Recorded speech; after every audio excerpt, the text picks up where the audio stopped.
নমস্কার বন্ধুরা, শুরু করতে চলেছি নেটওয়ার্ক থিওরির দ্বিতীয় ভিডিও।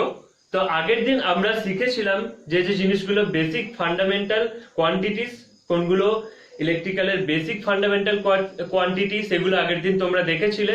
প্লাস আমরা দেখেছিলাম এনার্জি অ্যাবজর্বিং প্রিন্সিপাল, কিভাবে এনার্জি কাজ করে কোনো একটা নেটওয়ার্কে বা সার্কিটে, সেগুলো শিখেছিলে তোমরা। প্লাস তোমরা দেখেছিলে condition for the current flow, কোন কন্ডিশনে কারেন্ট ফ্লো হবে সেগুলো তোমরা বুঝতে পেরেছিলে, এবং সেই কনসেপ্টগুলো আশা করি টোটাল ক্লিয়ার হয়ে গেছে। তো আজকে আমরা যে জিনিসটা শিখবো সেটা হচ্ছে ক্যারেক্টারিস্টিক অফ এলিমেন্টস। একটা এলিমেন্টসের ক্যারেক্টারিস্টিক জানাটা খুব দরকার। যদি তোমরা এলিমেন্টের ক্যারেক্টারিস্টিক না বুঝতে পারো তো প্রবলেম সলভ করতে গেলে তোমাদের কিছু কিছু প্রবলেম হবে। তো এই জিনিসটা টোটাল কনসেপ্ট ক্লিয়ার রাখা দরকার। তো আজকের জিনিস হচ্ছে ক্যারেক্টারিস্টিক্স অফ এলিমেন্টস। বিভিন্ন ইলেকট্রিক্যাল যে কোয়ান্টিটিস বা এলিমেন্টস গুলো আছে তাদের ক্যারেক্টারিস্টিক কি কি হয়, বিভিন্ন রকম ক্যারেক্টারিস্টিক্স হয়। তো আমি টোটাল সেটাকে চারটে পার্টে ভাগ করে নেব। ফার্স্ট হচ্ছে, তোমরা জানো, লিনিয়ার and non-linear। তো linear elements and non linear elements তাদেরকে বলা হয়। তো আমি এই ক্যারেক্টারিস্টিক্সটা মেনলি যেটার উপর বেস করে তোমাদের বোঝাবো সেটা হচ্ছে আইভি ক্যারেক্টারিস্টিক্স এর উপর। কোনো একটা এলিমেন্টের যে কারেন্ট এবং তার টার্মিনাল ভোল্টেজ আছে তার আমরা ক্যারেক্টারিস্টিক ড্র করে আমরা বুঝবো সেটা লিনিয়ার না নন লিনিয়ার। তো আমরা প্রথমে তার ক্যারেক্টারিস্টিকটা ড্র করব, এবং এক্স টার্মিনালে আমরা ধরে নেব যে ভোল্টেজ আছে, ভোল্টেজ ভি, এবং ওয়াই টার্মিনালে আছে কারেন্ট আই। তো তার যদি আমরা ক্যারেক্টারিস্টিক ড্র করি কোনো একটা এলিমেন্টের, ধরা গেল একটা এলিমেন্ট এক্স আমাদের দিয়ে দিয়েছে, এবং তার আমরা ভোল্টেজ এবং কারেন্ট বের করলাম এক এক করে। এরপর সেটা যদি আমরা গ্রাফ আকারে আঁকি, এবং সেই গ্রাফটা একটা স্ট্রেট লাইন আছে, এবং সেই স্ট্রেট লাইনটা যদি অরিজিন থেকে পাস হয় সব সময়, তাহলে সেই এলিমেন্টটাকে আমরা সব সময় বলবো কিন্তু লিনিয়ার এলিমেন্ট, এবং তার যে ক্যারেক্টারিস্টিক হবে সেটা কিছুটা এরকম দেখতে হবে। তো এটা একটা স্ট্রেট লাইন দেখতেই পাচ্ছ, এবং এটা অরিজিনের ভেতর দিয়ে গেছে। তো যখন একটা আইভি ক্যারেক্টারিস্টিক স্ট্রেট লাইন হবে সম্পূর্ণ, এবং সেটা অরিজিনের উপর দিয়ে পাস করবে, সেটা কিন্তু সব সময় লিনিয়ার ক্যারেক্টারিস্টিক হবে। আর যদি এই দুটো কন্ডিশন ফুলফিল না করে তাহলে সেটা হয়ে যাবে নন লিনিয়ার ক্যারেক্টারিস্টিক্স। তো কন্ডিশনগুলো আমি একটু লিখে দিচ্ছি। ফার্স্ট কন্ডিশন হচ্ছে স্ট্রেট লাইন হতে হবে অবশ্যই, সেটা যদি কোনো কার্ভ হয় সেটা কিন্তু লিনিয়ার হবে না। এবং সেকেন্ড কন্ডিশন যেটা, সেটা হচ্ছে অরিজিনের মধ্যে দিয়ে পাস করতে হবে। সো যদি একটা ক্যারেক্টারিস্টিক আমাদের এরকম আসে, ধরো ভি আর আই আছে এখানে, এবং সেটা কিছুতে এরকম একটা কার্ভ এসছে, তো এই এলিমেন্টটা যদি আমাদের বলতে বলে যে এটা লিনিয়ার না নন লিনিয়ার, তাহলে তোমরা দেখেই বুঝতে পারছো এটা স্ট্রেট লাইন নয়, শুধুমাত্র এটা অরিজিনের মধ্যে দিয়ে পাস করেছে, তাহলে এটা কিন্তু non linear element, linear element নয়। এবং যদি এরকম একটা আমাদের ক্যারেক্টারিস্টিক আসে, আইভি ক্যারেক্টারিস্টিক্স, যেটা একটা স্ট্রেট লাইন কিন্তু অরিজিনের মধ্যে দিয়ে পাস করেনি, তখন কিন্তু আমরা সেটাকে নন লিনিয়ার বলবো, কখনোই লিনিয়ার বলবো না। তো আশা করি নন লিনিয়ার এবং লিনিয়ার যে এলিমেন্ট তার কনসেপ্টটা তোমরা বুঝতে পেরেছো। আমরা নেক্সট চলে যাই বাইল্যাটারাল এবং ইউনিল্যাটারাল এলিমেন্টের ক্ষেত্রে।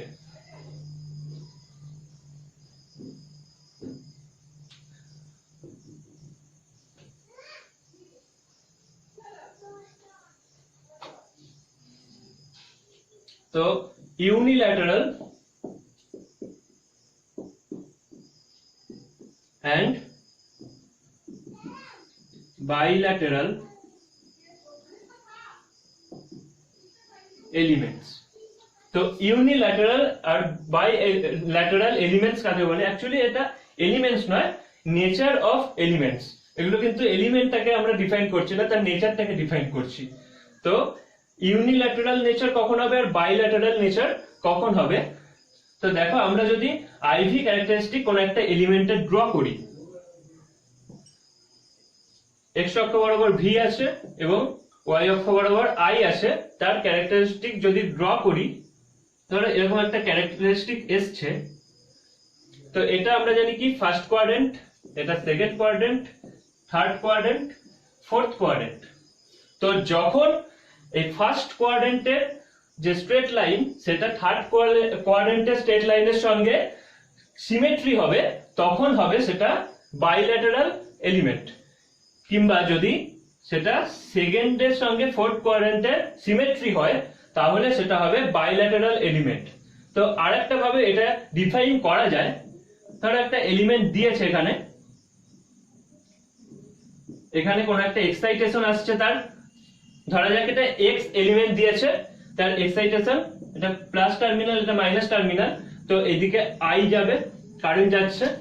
যদি আমরা এর এর ভোল্টেজের পোলারিটিটা আমরা চেঞ্জ করি, ভোল্টেজের পোলারিটি চেঞ্জ করলে এর ভেতর দিয়ে যে কারেন্টটা যাচ্ছে তার যদি শুধু ম্যাগনেটিউডটা সেম থাকে কিন্তু পোলারিটি চেঞ্জ হতে পারে, ম্যাগনেটিউডটা যদি সেম থাকে তাহলে আমরা তাকে বলবো বাইল্যাটারাল এলিমেন্ট। আর যদি ম্যাগনেটিউডটা চেঞ্জ হয়ে যায় তাহলে সেটা হবে ইউনিল্যাটারাল এলিমেন্ট। ধরা যাক এটা এরকম আছে, পোলারিটি যদি চেঞ্জ করে এটা পজিটিভ টার্মিনাল, এটা নেগেটিভ টার্মিনাল করে দিই, তাহলে যদি এর যে ম্যাগনেটিউড আছে আই এর সেটা যদি সেম থাকে সেটা হবে বাইল্যাটারাল। পোলারিটি চেঞ্জ হতে পারে, আইটা মাইনাস আই হয়ে যেতে পারে, কিন্তু আই এর ভ্যালু যেন সেম থাকে। আর যদি সেম না থাকে কখনো, সেটা হবে ইউনিল্যাটারাল। তো যদি সেম থাকে সবসময় সিমেট্রি আসবে ফার্স্ট কোয়াড্রেন্ট আর থার্ড কোয়াড্রেন্টে, কিংবা সেকেন্ড কোয়াড্রেন্ট আর ফোর্থ কোয়াড্রেন্টে।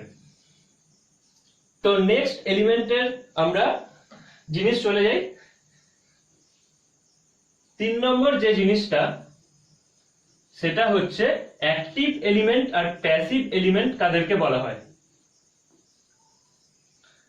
তো এখানে 3 নম্বর হবে অ্যাক্টিভ এন্ড প্যাসিভ। অ্যাক্টিভ আর প্যাসিভ ব্যাপারটা কি না, অ্যাক্টিভ এলিমেন্ট কখন আমরা বলবো, আমরা ধরো আইভি ক্যারেক্টারিস্টিক কোন একটা এলিমেন্টের ড্র করলাম, তো ওই এলিমেন্টটাকে কখন আমরা অ্যাক্টিভ বলবো। আমরা ন্যাচারালি জানি, আগের দিন আমি বলেছিলাম যে বেশিরভাগ এলিমেন্টই কি করে, পাওয়ার অ্যাবজর্ব করে। কিন্তু যখন কোন একটা নেটওয়ার্কের ভেতরে একটা এলিমেন্ট পাওয়ার জেনারেট করবে নিজে থেকে, যদি পাওয়ার জেনারেট করে তখন সেই জিনিসটা বা এলিমেন্টটাকে আমরা বলবো অ্যাক্টিভ এলিমেন্ট। আর যদি পাওয়ার অ্যাবজর্ব করে, কোনো জেনারেট না করে, তো সেটাকে আমরা বলবো প্যাসিভ এলিমেন্ট। তো অ্যাক্টিভ এলিমেন্টের কার্ভটা কিরকম দেখতে হবে দেখো। ধরো এরকম একটা কার্ভ দিয়েছে, এরকম একটা ক্যারেক্টারিস্টিক আমরা কোন একটা এলিমেন্টের পেয়েছি। তো এই ক্যারেক্টারিস্টিকটা অ্যাক্টিভ হবে না প্যাসিভ হবে কি করে বুঝবো? তো দেখতেই পাচ্ছ আমরা দু রকমের স্লোপ পেয়েছি। এটা কিন্তু টোটালটা একটা কার্ভ, একটাই কার্ভ, দুটো কার্ভ নয় কিন্তু। তো এখানে এর স্লোপটা আছে কি নেগেটিভ আছে, আর এখানে স্লোপটা পজিটিভ আছে। তো যখন কোনো একটা ক্যারেক্টারিস্টিকের কোনো এক জায়গায় স্লোপটা নেগেটিভ থাকবে, তখন কিন্তু সেটা কি করবে, কারেন্ট জেনারেট করবে বা পাওয়ার জেনারেট করবে। তো তখন আমরা তাকে বলতে পারবো অ্যাক্টিভ এলিমেন্ট। আর যদি কোনো নেগেটিভ স্লোপ না থাকে, ধরো যদি এরকম স্লোপটা হতো, তাহলে এখানে টোটালটাই পজিটিভ স্লোপ আছে, তো তখন কিন্তু সেটা আমরা বলবো প্যাসিভ এলিমেন্ট। তো অ্যাক্টিভ এলিমেন্ট হতে গেলে সব সময় তার কার্ভে কিন্তু একটা নেগেটিভ স্লোপ থাকতেই হবে কোনো এক জায়গায়। যদি নেগেটিভ স্লোপ না থাকে সেটা কখনোই অ্যাক্টিভ এলিমেন্ট হতে পারবে না। তো 4 নম্বর যে ক্যারেক্টারিস্টিক আছে সেটা এবার আমরা দেখে নিই।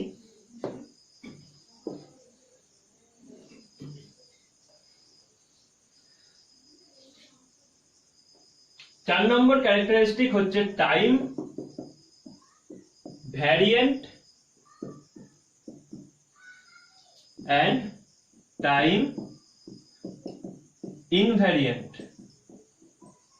Time variant and time invariant element কাদেরকে বলা হয়? যখন কোনো একটা এলিমেন্টের কোয়ান্টিটিস তার টাইমের সঙ্গে চেঞ্জ হবে, তখন সেই এলিমেন্টটাকে বলবো আমরা টাইম ভ্যারিয়েন্ট এলিমেন্ট। টাইমের সঙ্গে ভ্যারি করছে, তো সেই অনুযায়ী নাম রাখা হয়েছে টাইম ভ্যারিয়েন্ট এলিমেন্ট। আর যদি সেই কোয়ান্টিটিটা টাইমের সঙ্গে কোনো চেঞ্জ না হয়, তাহলে সেটা হবে টাইম ইনভ্যারিয়েন্ট এলিমেন্ট। তো টাইম ভ্যারিয়েন্টের জন্য আমরা বলতে পারি টাইম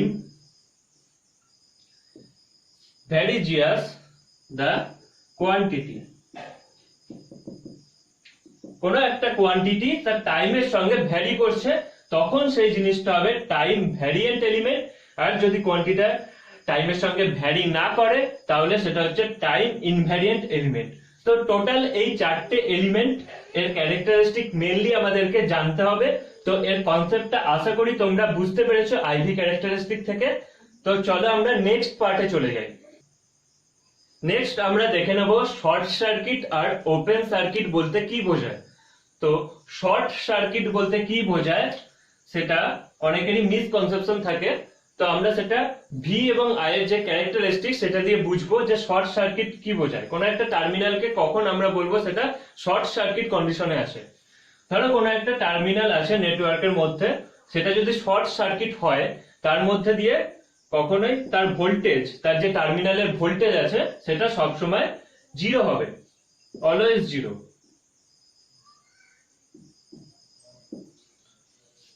এটা হচ্ছে শর্ট সার্কিটের কন্ডিশন।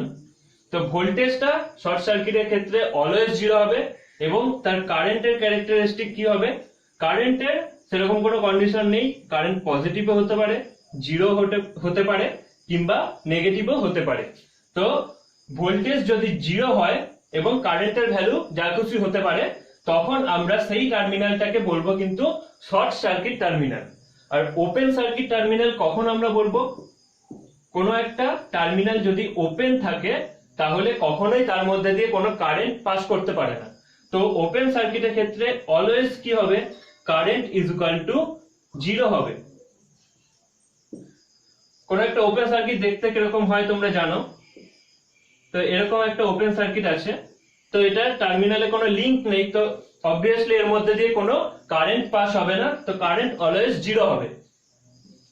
এবং ভোল্টেজ কি হবে, ভোল্টেজ এই ক্ষেত্রে পজিটিভ, জিরো অথবা নেগেটিভ যে কোনো একটা হতে পারে। ভোল্টেজ নিয়ে আমাদের কোনো সমস্যা নেই। কারেন্টটা সবসময় দেখতে হবে যদি জিরো হয় সেটা হচ্ছে ওপেন সার্কিট, আর ভোল্টেজ যদি জিরো হয়, কারেন্ট যা খুশি হয়, তাহলে সেটা হচ্ছে শর্ট সার্কিট। তো আমরা নেক্সট এখানে আর এর ভ্যালু একটু দেখে নিই। আর বলতে রেজিস্ট্যান্স বোঝায় কোনো একটা টার্মিনালের।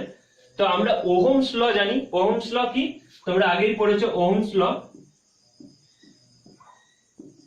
ওহমস ল আমাদের কি বলে না, কোনো একটা সার্কিট বা নেটওয়ার্কের যদি কারেন্টটা অলওয়েজ কি করে, তার ভোল্টেজের সঙ্গে প্রপোর্শনালি চেঞ্জ হয়। তো আমরা ওহমস ল থেকে কি লিখতে পারি, আই ভ্যারিজিয়াস ভি। এই জিনিসটা আমরা ওহমস ল থেকে সবসময় লিখতে পারি। তো এখানে যদি আমরা কনস্ট্যান্ট দিয়ে একটা মাল্টিপ্লাই করি, কি হবে, V is equal to 1/r, sorry, I is equal to 1/r V, বা ভি ইজ ইকুয়াল টু আমরা জানি আই আর হয়, তো সেটাই আমি উল্টো ভাবে রেখেছি। এখানে 1/r টা হচ্ছে প্রপোর্শনালিটি কনস্ট্যান্ট, তো কনস্ট্যান্ট লিখে দিলাম। তো এই আর টাকে কি বলা হয়, আরটাই হচ্ছে রেজিস্ট্যান্স কোন একটা টার্মিনালে। তো আমরা যদি এই জিনিসটা থেকে শর্ট সার্কিট এবং ওপেন সার্কিটের ক্যারেক্টারিস্টিক ড্র করি, তাহলে আর এর ভ্যালু কি হবে একটু দেখে নিই।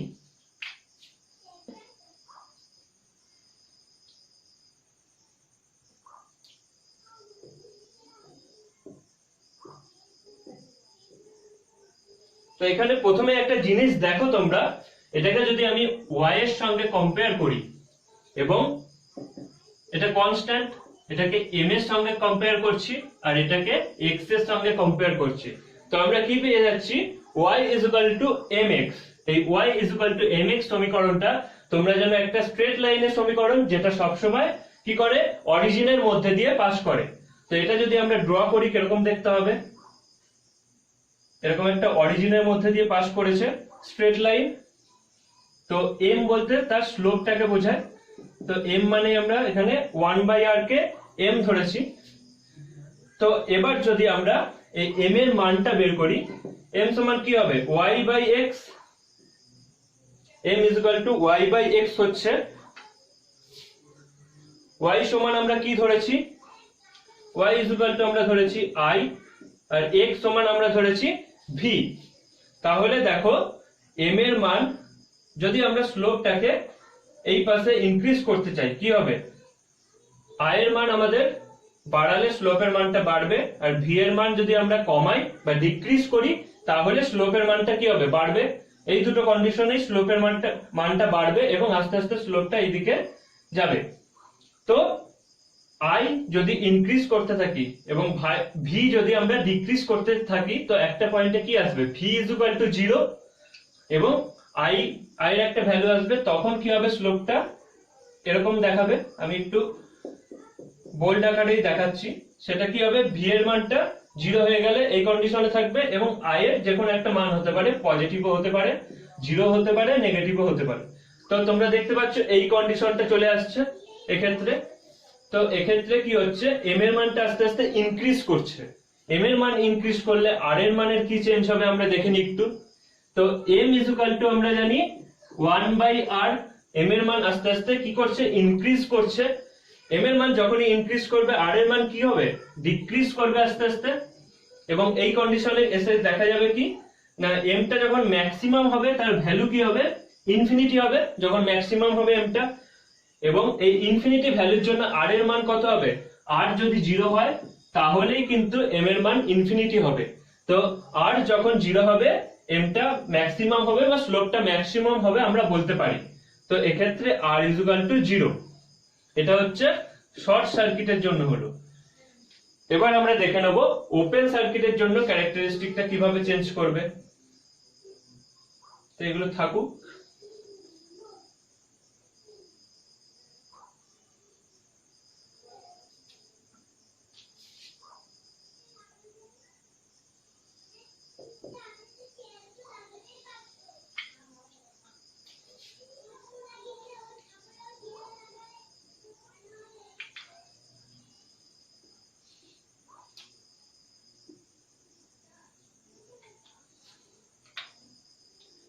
এবার যদি আস্তে আস্তে আমরা কি করি, i টার মান ডিক্রিজ করতে থাকি এবং v টার মান আস্তে আস্তে যদি ইনক্রিজ করতে থাকি তখন কি দেখা যাবে, m টার মান আস্তে আস্তে কি হবে, ডিক্রিজ হবে। m টার মান আস্তে আস্তে ডিক্রিজ হতে হতে 0 হয়ে যাবে একটা সময়। তো কখন 0 হবে, যখন i = 0 হবে এবং v এর মান যা খুশি হতে পারে, ম্যাক্সিমাম হয়ে ধরে নিলাম। তো তখন m এর মান 0 হয়ে যাবে এবং সেক্ষেত্রে আমরা r এর মান কি পাবো, m আমরা জানি 1/r। তো m এর মান যখন 0 হয়ে যাবে তখন r এর মান কি হবে, r এর মান হয়ে যাবে 1/0 অর্থাৎ ইনফিনিটি, সরি। তো r এর মান হয়ে যাবে ইনফিনিটি, অর্থাৎ এই ক্ষেত্রে আমরা r এর মান বলতে পারি কি হবে, অসীম হবে বা ইনফিনিটি হবে। তো এই হচ্ছে টোটাল শর্ট সার্কিট আর ওপেন সার্কিটের কনসেপ্ট।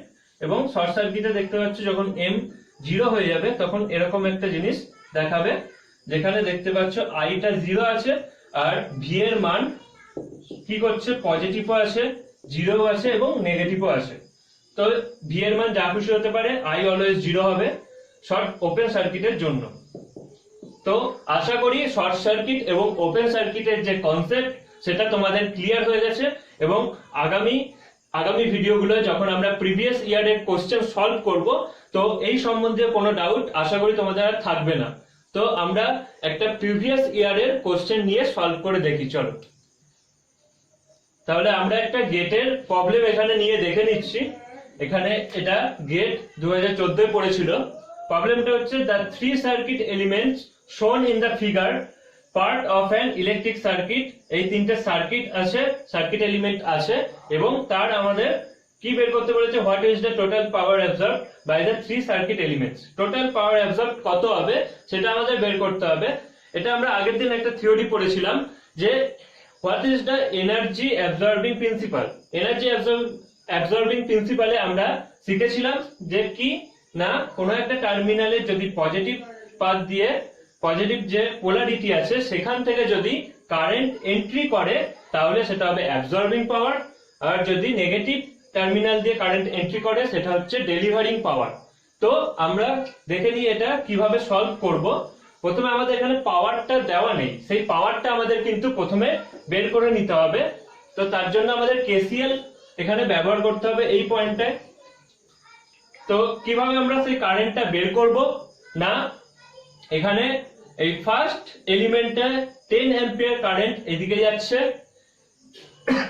এবং সেকেন্ড এলিমেন্টটায় এখানে 8 অ্যাম্পিয়ার কারেন্ট এখানে যাচ্ছে। তাহলে কি হবে না, এদিকে নিশ্চয়ই 2 অ্যাম্পিয়ার কারেন্ট যাবে, তাহলে 8 and 2 যোগ করলেই 10 আসছে। এটা হচ্ছে কেসিএল। তো নেক্সট আমরা প্রত্যেকটা এলিমেন্টের জন্য কি করব না, পাওয়ারটাকে বের করে নেব। ধরা গেল এটা 1 নম্বর এলিমেন্ট, এটা 2 নম্বর এলিমেন্ট এবং এটা 3 নম্বর এলিমেন্ট। তো আমরা যদি পাওয়ার গুলোকে একে একে বের করে নিই কি হবে, P1 আমরা ফার্স্ট এলিমেন্টের পাওয়ার যদি বের করি আমরা কি জানি, power is equal to V into I, voltage এবং কারেন্টের গুণফলই হচ্ছে পাওয়ার। তো V ইন্টু I লিখতে পারি। এখানে ভোল্টেজ কত দিয়েছে আমাদের 100 ভোল্ট, তাহলে 100 ইন্টু এখানে কারেন্ট দিয়েছে 10 অ্যাম্পিয়ার, তাহলে 10 ওয়াট। পাওয়ারের তোমরা জানো ইউনিট ওয়াট হবে, তাহলে 10 ইন্টু 100 যদি করি কত হবে 1000 ওয়াট। তাহলে আমরা ফার্স্ট এলিমেন্টের পাওয়ার পেয়ে গেলাম। এবার তোমরা দেখে বলো যে এটা অ্যাবজর্বিং পাওয়ার হবে না ডেলিভারিং পাওয়ার হবে। এখানে দেখো যে পজিটিভ টার্মিনাল আছে সেখান থেকে কি করছে, কারেন্টটা এন্ট্রি করছে এবং নেগেটিভ টার্মিনাল থেকে কারেন্টটা লিভ করছে। তাহলে যখনই পজিটিভ টার্মিনাল থেকে কারেন্ট এন্ট্রি করবে এবং নেগেটিভ টার্মিনাল থেকে কারেন্ট লিভ করবে তখন কি হবে, সেটা সবসময় অ্যাবজর্বিং পাওয়ার হবে। তো এখানে অ্যাবজর্বিং পাওয়ার হচ্ছে 1000 ওয়াট। নেক্সট আমরা সেকেন্ড এলিমেন্টের পাওয়ার দেখে নিই কি হবে। তো P2 V ইন্টু I হবে। তাহলে এখানে ভোল্টেজ কত দিয়েছে 80 এবং কারেন্ট এখানে 8 অ্যাম্পিয়ার ফ্লো হচ্ছে, তাহলে 8 ইন্টু 80 640 ওয়াট। তো যে সেকেন্ড এলিমেন্টের পাওয়ার সেটা হচ্ছে 640 ওয়াট এবং সেটা কি হবে, অ্যাবজর্বিং হবে না ডেলিভারিং হবে। দেখো এখানে কারেন্টটা নেগেটিভ পোলারিটি থেকে এন্ট্রি করছে আর পজিটিভ পোলারিটিতে লিভ করছে। তাহলে যখনই কোনো একটা কারেন্ট নেগেটিভ পোলারিটিতে এন্ট্রি করবে আর পজিটিভ পোলারিটি এন্ট্রি করবে তখন কি হবে বলো, তখন হবে সেটা কিন্তু ডেলিভারিং পাওয়ার। তাহলে এখানে আমরা লিখে নিচ্ছি ডেলিভারিং পাওয়ার। নেক্সট আমরা আরেকটা আগের দিন জিনিস শিখেছিলাম যে আমরা যখন এনার্জি কনভারসেশন প্রিন্সিপালটা লাগাবো তখন কিন্তু পাওয়ার গুলো যেন সেম কন্ডিশনে থাকে, একটা অ্যাবজর্বিং একটা ডেলিভারিং। এটা করলে কিন্তু আমাদের অ্যান্সার মিলবে না। তাহলে প্রত্যেকটা আমাদের নয় অ্যাবজর্বিং করতে হবে নয় ডেলিভারিং করতে হবে। তাহলে যদি এটা অ্যাবজর্বিং ফর্মে নিয়ে যাই তাহলে কি হবে, P2 absorb is equal to শুধুমাত্র এর পোলারিটি চেঞ্জ হয়ে যাবে, তো -640 ওয়াট। তাহলে সেকেন্ড যে এলিমেন্টটা তার অ্যাবজর্বিং পাওয়ার হচ্ছে -640 ওয়াট। নেক্সট থার্ড এলিমেন্টের জন্য আমরা পাওয়ার বের করব P3। কি হবে, ভোল্টেজ 15 ভোল্ট দিয়ে দিয়েছে আর আমরা কেসিএল এখানে অ্যাপ্লাই করে এই পয়েন্টে কেসিএল অ্যাপ্লাই করে কি পেয়েছি, কারেন্টটা 2 অ্যাম্পিয়ার। 10 অ্যাম্পিয়ার কারেন্ট আসছিল একটা, এই পথ দিয়ে 8 অ্যাম্পিয়ার কারেন্ট চলে গেছে, তাহলে নিশ্চয়ই এই পথ দিয়ে 2 অ্যাম্পিয়ার কারেন্ট যাবে, তাহলে 10টা আসছে। তো 15 ইন্টু 2 30 ওয়াট। তো থার্ড এলিমেন্টের পাওয়ার হয়ে যাচ্ছে 30 ওয়াট। এরপর তোমরা বলো যে এটা অ্যাবজর্বিং পাওয়ার হবে না ডেলিভারিং পাওয়ার হবে। তো এখানে আমরা দেখতেই পাচ্ছি যে কারেন্টটা আসছে সেটা নেগেটিভ টার্মিনাল থেকে এন্ট্রি করছে আর পজিটিভ টার্মিনালে লিভ করছে। তাহলে যখনই নেগেটিভ টার্মিনাল থেকে এন্ট্রি করবে আর পজিটিভ টার্মিনাল থেকে লিভ করবে তখন সেটা হয়ে যাবে ডেলিভারিং পাওয়ার। তাহলে ডেলিভারিং পাওয়ারকে আমরা অ্যাবজর্বিং পাওয়ারে কনভার্ট করব। তো P3 অ্যাবজর্বিং কত হবে, শুধুমাত্র এর পোলারিটিটা চেঞ্জ হয়ে যাবে এবং ম্যাগনিটিউড সেম থাকবে। তো -30 ওয়াট। তো আমরা তিনটে এলিমেন্টের পাওয়ারটা বের করে নিলাম। তো এবার এই টোটাল যে সার্কিট বা নেটওয়ার্কটা আমাদের দিয়েছে এর অ্যাবজর্বিং পাওয়ার কি হবে, টোটাল অ্যাবজর্বিং পাওয়ার আমাদের চেয়েছে, তাহলে প্রত্যেকটা এলিমেন্টের অ্যাবজর্বিং পাওয়ারের অ্যাডিশনই হবে টোটাল অ্যাবজর্বিং পাওয়ার। তাহলে আমরা কি করব, এই অ্যাবজর্বিং পাওয়ার গুলোকে অ্যাড করে দেবো।